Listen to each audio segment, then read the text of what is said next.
The 7th of December, 1941, 7:55 a.m. The first of two waves of Japanese naval aircraft launched from 6 aircraft carriers attacked Pearl Harbor, catching the US forces completely by surprise. While the attack costs only 29 Japanese planes, 2,400 US sailors and soldiers are killed and 1,200 are wounded. Over half of the military aircraft are damaged or destroyed, almost all of which were grounded at the time. One day later, on the 8th of December, the Japanese launched the invasion of the Philippines and the US, and the Philippine armies finally surrender in May 1942. More than 2 years later, in October 1944, American forces began retaking the Philippines from the Japanese troops, which conducted a campaign of slaughter, torture, and other atrocities against the Filipino civilian population, as well as prisoners of war. One of the Japanese officers responsible for these atrocities is Akira Muto. Akira Muto was born on the 15th of December, 1892, in Hakusui, a village located on the Japanese island of Kyushu. Akira's family was wealthy, and he was considered capricious and arrogant when he was a child. In 1920, Muto graduated from the 32nd class of the Army War College, which accepted only previous graduates of the Imperial Japanese Army Academy, from which Muto had graduated in 1913. Supported by influential pro-German ministers and army officers, the Army War College was modeled after the Prussian War College, with German officers hired to provide training. Learning tended to be by rote memorization, with little encouragement for creative thinking or discussion among the students. Much of the empire's elite, including prime ministers during the period of Japanese militarism, were graduates of the college, and each year, the 6 graduates with the best marks were each awarded with an army sword by the emperor. Muto graduated in 2nd place among the students in his term. From 1923 to 1926, he was assigned as a military attaché to Germany. Under the military education of German militarism, Muto became an officer advocating the expansion of the war of aggression against China.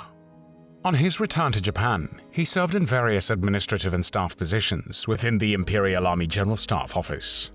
Japanese territorial expansion in East Asia began in 1931 with the invasion of Manchuria. On the 18th of September of the same year, the Japanese planted a small explosive device next to the tracks owned by Japan's South Manchuria Railroad near the city of Mukden. The explosion that followed became known as the Mukden Incident. Though damage to the railway was minimal, it provided an excuse for the Japanese for the speedy and unauthorized capture of Mukden, now Shenyang, and to seize all the cities along the railroad.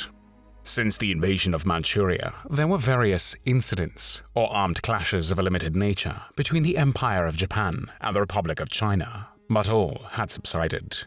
However, this changed on the night of the 7th of July, 1937, when a small Japanese force on maneuvers near the Marco Polo Bridge demanded entry to the tiny walled town of Wanping in order to search for one of their soldiers. However, the Chinese garrison in the town refused the Japanese entry. A shot was heard, and the two sides began firing. The Chinese government, under strong anti-Japanese pressure, refused to make any concessions in the negotiations of the dispute, and the Japanese also maintained their position. As a result, the conflict continued to grow, with larger forces committed by both sides, and fighting spread to other parts of China. At the time of the Marco Polo Bridge incident, Akira Muto was a chief of the military intelligence section of the Japanese army, and he not only advocated a policy on being tough on China, but he was one of the planners behind the incident which sparked the Second Sino-Japanese War, also known as the War of Resistance against Japanese Aggression, which lasted from 1937 to 1945. Promoted to Vice Chief of Staff of the Japanese Central China Area Army, Muto was in China for many of the initial campaigns of the conflict, including the Battle of Shanghai, which lasted from the 13th of August, 1937 to the 26th of November of the same year, and was one of the largest and bloodiest battles of the entire war. The Battle of Shanghai was later described as Stalingrad on the Yangtze, and is often regarded as the battle where World War II started. After over 3 months of extensive fighting on land, in the air, and at sea, the battle, which involved nearly 1 million troops, concluded with a victory for Japan. It was Akira Muto who proposed to send troops to land in Hangzhou Bay, and after his proposal was accepted, the Japanese plan to capture Shanghai succeeded. China lost a significant portion of its best troops, while failing to elicit any international intervention. However, the resistance of Chinese forces over 3 months of battle shocked the Japanese, who had been indoctrinated with notions of cultural and martial superiority, and largely demoralized the Imperial Japanese Army, who believed they could take Shanghai within days and China within months. After the Battle of Shanghai, Akira Muto proposed to immediately attack the capital city of China, Nanjing, which lay 300 kilometers west of Shanghai. The Japanese military arrived outside the city gates of Nanjing on the 9th of December 1937. With the reports of Japanese brutality, 3/4 of the population had fled Nanjing before the Japanese arrived. At noon, on the 9th of December, the Japanese military dropped leaflets into the city, urging the city of Nanjing to surrender within 24 hours, promising no mercy if the offer was refused. No response was received from the Chinese by the deadline on the 10th of December, and the General Iwane Matsui, commanding officer of the Japanese Central China Area Army, waited another hour before issuing the command to take Nanjing by force.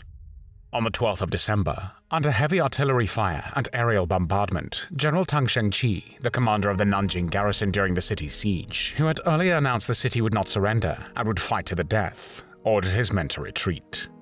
What followed was nothing short of chaos. Some Chinese soldiers stripped civilians of their clothes in a desperate attempt to blend in, and many others were shot by the Chinese supervisory unit as they tried to flee. On the 13th of December, the 6th and 116th Divisions of the Japanese Army were the first to enter the city, facing little military resistance. At that time, Akira Muto, as the Vice Chief of Staff of the Japanese Central China Area Army, was responsible for the Japanese camping arrangements in the Nanjing area. Muto announced that there were not enough camping sites outside Nanjing, and the Japanese officers and soldiers could choose camping sites at will in Nanjing. With this order, it was like opening a cage of wild beasts. From the 13th of December 1937, the Japanese army engaged in random murder, wartime rape, looting, arson, and other war crimes. They hunted down and killed suspected Chinese soldiers, and summarily arrested thousands of young Chinese men. Many innocent men were misidentified and killed in the process. Thousands were taken to the Yangtze River, where they were machine-gunned to death. Many Chinese soldiers were blown up with landmines, then doused with petrol and set on fire, and those who survived were killed with bayonets. Japanese soldiers also beheaded a number of Chinese prisoners of war. The Japanese also massacred families living outside the safety zone and raped tens of thousands of women. The number of Chinese women raped by the Japanese soldiers ranged from 20 to 80,000, including some children and the elderly. A large number of rapes were done systematically by the Japanese soldiers as they went from door to door searching for girls, with many women being captured and gang-raped. Immediately after, the women were then often killed through explicit mutilation. A former Japanese soldier named Shiro Azuma spoke candidly about the process of rape and murder in Nanjing. "It would be all right if we only raped them. I shouldn't say all right, but we always stabbed and killed them, because dead bodies don't talk." After being raped by Japanese soldiers, the victims were often photographed. There were also accounts of Japanese troops coercing families to commit incestuous acts.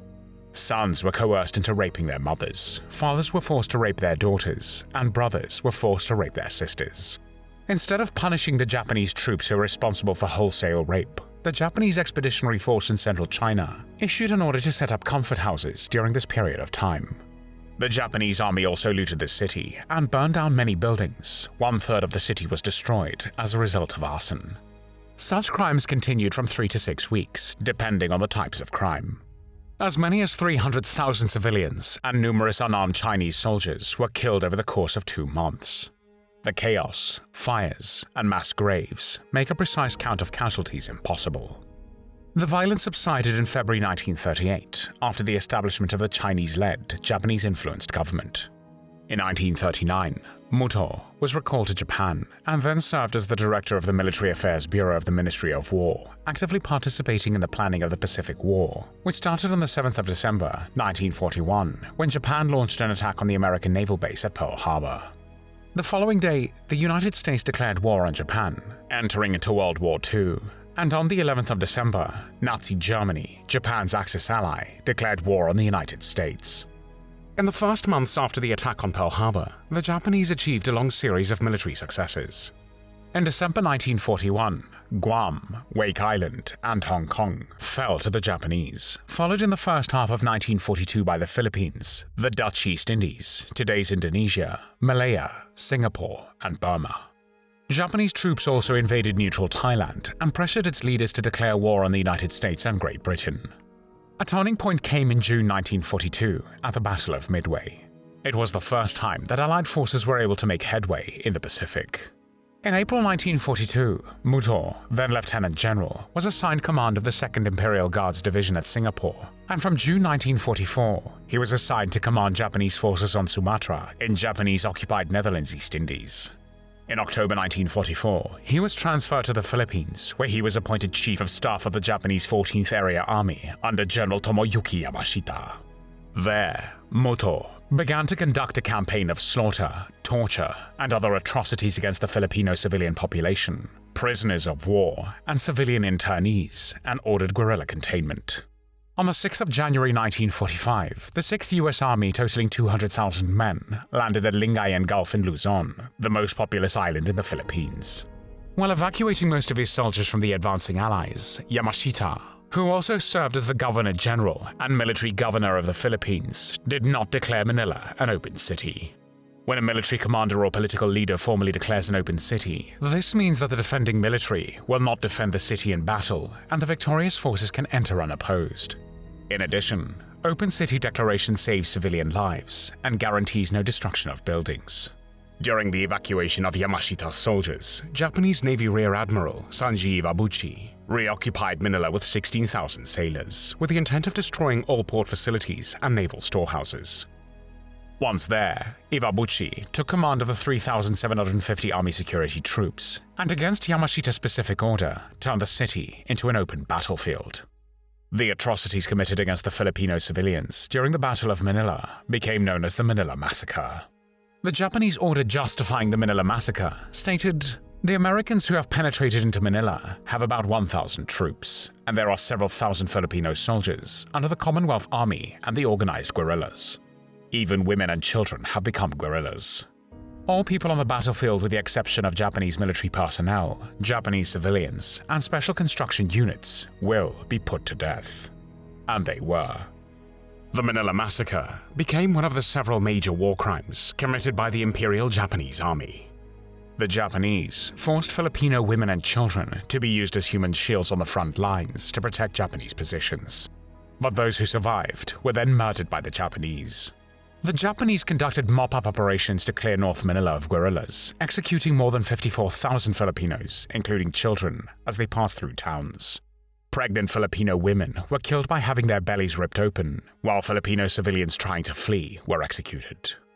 The Bayview Hotel, a luxurious hotel located in the wealthy Omita district of Manila, was used as a designated rape center by the Japanese. On the 9th of February 1945, 400 women and girls were rounded up from Manila's Omita district and submitted to a selection board that picked out the 25 women who were considered the most beautiful.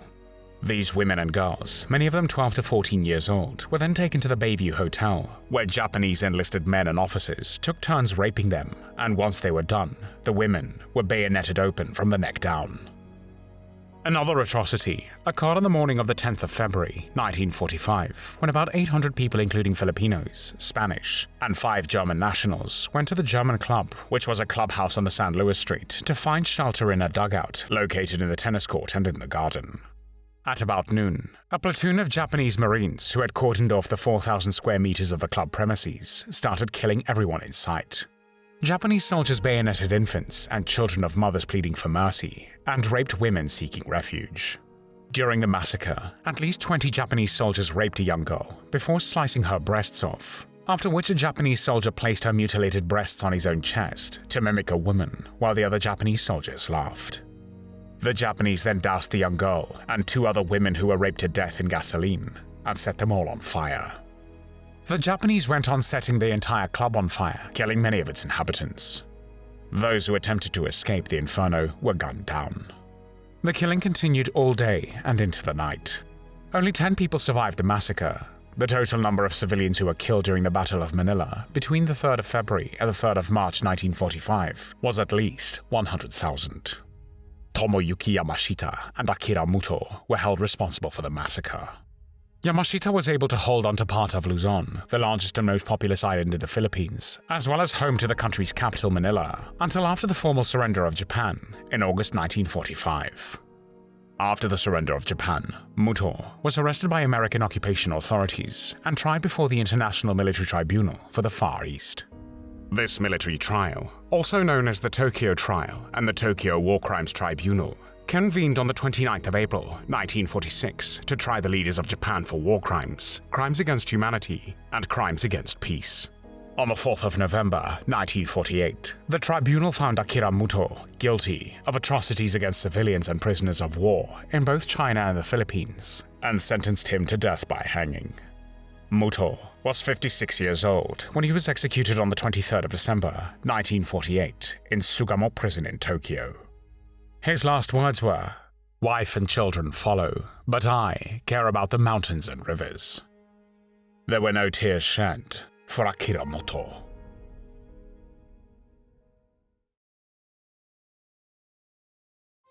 Thanks for watching the World History Channel.